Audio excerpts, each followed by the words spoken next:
If you want to start a fight on the internet, tell people that you're interested in starting your investing journey and that you want to invest in dividend stocks. Some people will tell you that's great, and others will tell you that dividends are for scrubs and that you're better off investing in S&P 500 ETFs. Everyone gets weirdly invested in this discussion, and by the end of the argument, people have split off into factions and they're ready to fight for their side until the bitter end. In this video, we're going to settle the debate once and for all. If you're in the wealth building stage of your life and you want to build a portfolio, should you join Dividend Gang or Growth Gang? We're going to throw some fists, but first let's get on the same page by talking about scope. When I say dividend investing, I want everyone to understand that I'm not talking about covered call ETFs like QYLD or those leveraged yield max ETFs like TSLY. Those instruments are not useful for dividend investors. And if you want the short answer of should I invest in yield max ETFs, the answer is no. There's virtually no reason to touch any of these, and I don't care what the yield is, they're money pits. When I talk about dividend investing, I'm talking about investing in blue chip stocks and ETFs, especially those that are traded among the dividend aristocrats, which meet very strict quality criteria, or ETFs like SCHD, which select their holdings based on the quality of the company and its dividend history. Likewise, when I talk about growth investing, I'm not talking about cryptocurrency. I'm not talking about leveraged ETFs like TQQQ, or the very speculative stocks that are held in ETFs like ARKK. Those are speculation instruments. They should not be the backbone of your portfolio. When I say growth, I'm talking about indexed ETFs, particularly the S&P 500. Sticklers will point out that S&P 500 ETFs like VOO are really blends. They're not growth. And they're right. But even ETFs with growth in the name like VUG, they have basically the same holdings as the blend ETFs. So take your pick, but in this video, we're going to lump them together. If you're the typical viewer on my channel, you're almost certainly male, very likely between 18 and 44 years old, and you like watching videos on trading and economics, and also Moon for some reason. But the key point, the reason I put this in front of you, is because you're probably young. Even the older viewers on my channel are generally 15 or more years away from retirement, and most have a couple of decades of work ahead of them. That's a good thing, because it means you have years of flexibility ahead of you in deciding how you want to invest for your long-term horizon, whether you're heavy on growth or heavy on dividend. Between the two camps, the hard truth is that growth investing almost always wins out. Bottom line up front, investing in VOO is usually going to beat your assortment of dividend stocks, even when you're reinvesting the dividends. Such a common error I see is that dividend enthusiasts will take a dividend stock like KO, that's Coca-Cola, and reinvest the dividends back into KO to try to grow their portfolio. They'll use what's called a DRIP, or Dividend Reinvestment Plan. My question for those guys is, why are you trying to manufacture a growth portfolio out of a dividend stock instead of just buying a growth ETF? I'm having a hard time believing that they're that afraid of short-term negative returns in the growth ETFs that they're willing to underperform the market over the long term while paying taxes on their dividends. Let's compare the S&P 500 ETF VOO against any dividend stock. I'm using the website Total Real Returns for these illustrations. This comparison is not adjusted for inflation, but it does include all dividends reinvested. We're starting with $1 invested into the stocks just to make the numbers very easy to understand. Let's compare VOO to NOBL. Noble is the Dividend Aristocrats ETF, so we're capturing the most reliable dividends on the market, companies with strong track records of paying and increasing their dividends. And this is what you get. Even with dividends reinvested, VOO still wins out. Just as importantly, look at the trend lines. VOO isn't just ahead right now, but it's pulling away from Noble's chart. And Noble, being more dividend focused, means the Noble investor is going to be paying a lot more in taxes along the way than the VOO investor. And that tax drag is not reflected in this graph. But if Noble is comprised of high-end blue chip stocks, then shouldn't it go down less during a bear market? To some extent, yes. You can see that pretty pronounced in 2022. But if we look at an actual drawdown chart, you can certainly see some points where Noble performed better, but not by that much. Dividend stocks definitely do better during prolonged bear markets like 2022, but the bounce back is not as strong after. Not to put too much pressure on Noble, let's look at VOO versus SCHD. SCHD is generally regarded as the darling of dividend ETFs from Schwab. It generally sticks pretty close to VOO, but you can see that outperformance during bear markets with the smaller drawdowns. But keep in mind that bear market outperformance only really comes into play when you're already close to retirement and avoiding big losses becomes more important than securing big gains. We'll talk more about that later. Outside of ETFs, here's VOO versus a whole host of popular dividend stocks. Once again, this is with dividends reinvested. So remember, you're paying taxes on the dividends, and that is not reflected in this chart. Nothing here beats VOO. And I know there's a lot going on this chart, but if you look at the dashed trend lines, you can see that VOO is likely to continue pulling away further from the pack. The drawdown graph is kind of hard to see, but if I break these out individually, here's VOO versus Prudential, then versus Altria, then versus Realty Income, and then versus Coca-Cola. You can really see that these supposedly defensive dividend stocks don't have that much less drawdown than VOO. Coca-Cola is kind of the shining star in that regard, especially if you focus on that 2022 bear market. But in exchange, you have to accept that when the market begins recovering, Coca-Cola is going to lag the S&P 500 index. Although your drawdown during bear markets is slightly smaller, you're just going to receive less total return over the long term. In my mind, this is a pretty compelling case to avoid investing in dividend stocks and just stay focused on growth. But I also released a video in the past that showed my dividend portfolio, and a lot of you guys like that video. People still talk about it. If I'm such a believer in growth investing, then why do I even have a dividend portfolio? Well, now let's counter everything I just said about dividends being a bad investment. Here's the basic fact. You can't spend VOO shares. VOO shares can't pay my bills.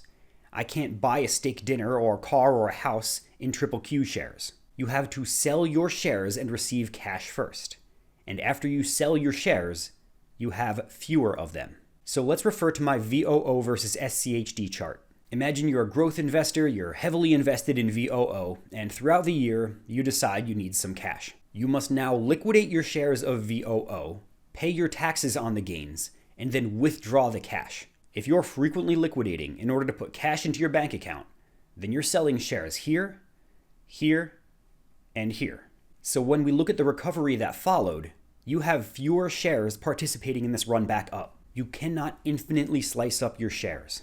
Growth investors will tell you that this doesn't matter because shares will be worth more in the future. So maybe you did sell 10 of your 1,000 VOO shares and now you have 990 of them. Well, as long as VOO goes up a little bit more than 1%, you're back at parity. The generally accepted rule among growth investors is that you can withdraw 4% of your holdings per year and you won't run out because shares will continue to climb in value. And they're usually right, but you can't budget perfectly, not in the real world. It may take the S&P years to get back to its highs, and that whole time, you're selling shares and you're trimming your position further. This method only works if the market continues to make new highs, and over many years, it probably will. But when the market does make a new high, your portfolio will not, because you regularly sold shares while the market was still down. While all that's been going on for the growth investor, the SCHD investor has been pulling income the whole way through. His share count has not changed.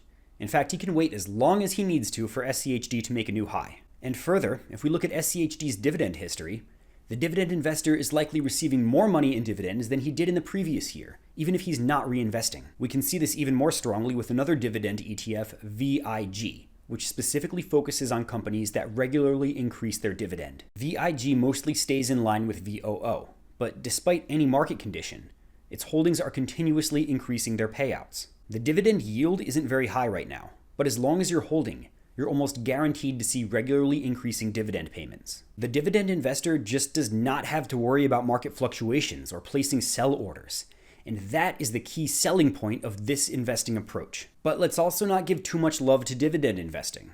The harsh truth is, the dividend investor is almost certainly going to have a lower total return than a growth investor. There's just no way around that. VOO is going to beat any dividend stock or ETF that you can put it up against. So ultimately, which one is better? Growth investing or dividend investing? I'm going to put two pictures in front of you, and you can tell me which one is more appealing to you. The first picture is a representation of what would happen if you put $20,000 a year into SPY, an S&P 500 ETF, from 1994 until 2024. It's 30 years of investing. On the total of $600,000 that you invested over that time, your balance now sits at $4.3 million. That's $3.7 million in gains. But what this guy didn't do is spend his money for 30 years. He diligently invested $20,000 a year for 30 years while funding his lifestyle with his regular income. Now he's probably well into his 50s and he's finally looking at using his portfolio to fund his lifestyle. Also, SPY doesn't pay a lot in dividends, just 1.4%. But when you're talking about millions of dollars invested, that's still about $62,000 a year in dividends. It'll end up being about $52,000 after tax. Keep that in mind. Picture number 2 is an illustration that I made myself because I don't think there's a real backtesting tool for assessing dividend income over time. If you know about one of those, please do let me know. But this is the best representation that I could make of somebody's portfolio if they invested $20,000 per year into SCHD since 2012, 3 months after it launched in October 2011. This is 12 years of investing and paying tax on your dividends, but without dividends reinvested. Your annual dividend starts off small, but you can see how the returns ramp up each year. Not only do you have more shares each year, but SCHD's dividend is steadily increasing.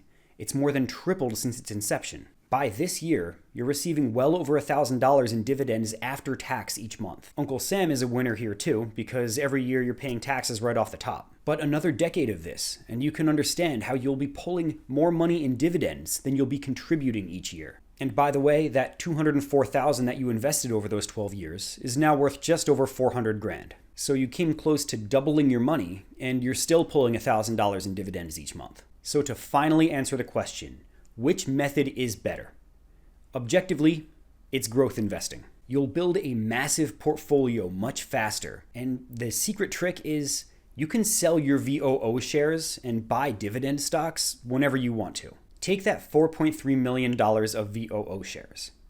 Sell it, pay your taxes, and you've got about $3.5 million left. That's 45,450 shares of SCHD. That's $136,400 of annual dividend. I wish I could extrapolate what the dividend investor's income would look like if I broadened it out for a full 30 years, but unfortunately, SCHD just hasn't been around that long.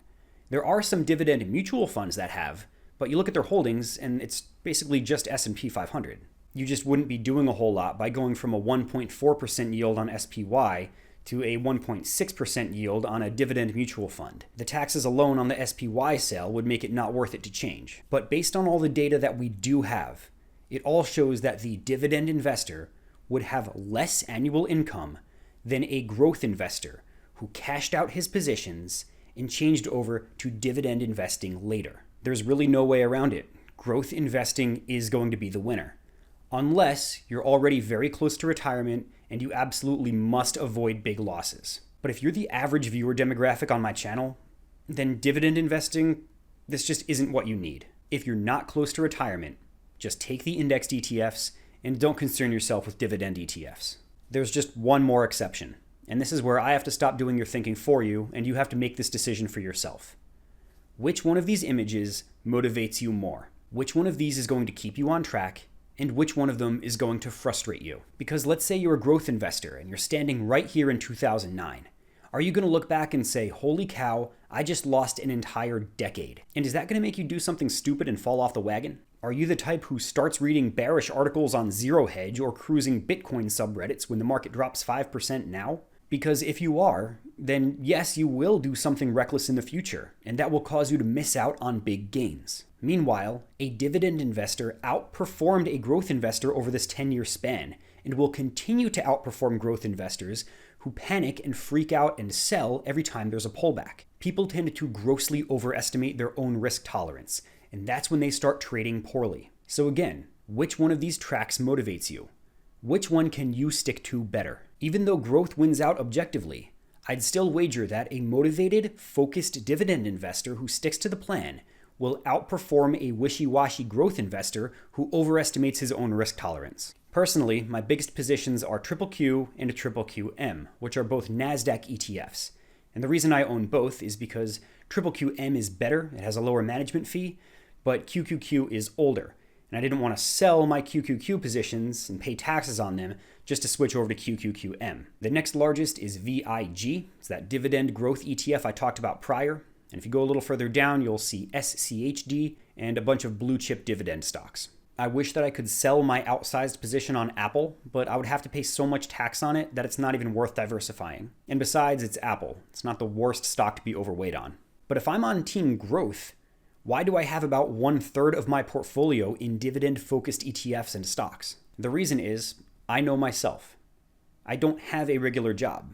My YouTube income could disappear very quickly for all kinds of stupid reasons. I like having dividend income underneath me. At one point, I did have a lot more dividend positions than this, and I have a video on that. I was earning twice as much dividend as I am now. And the reason is because I had recently quit my job, and it was much better for me to have that extra income behind me in case YouTube didn't work out. But then I took a look at my brokerage withdrawal history, and I realized I was barely even using those dividends. I was just reinvesting them all because I overestimated my need for dividend income.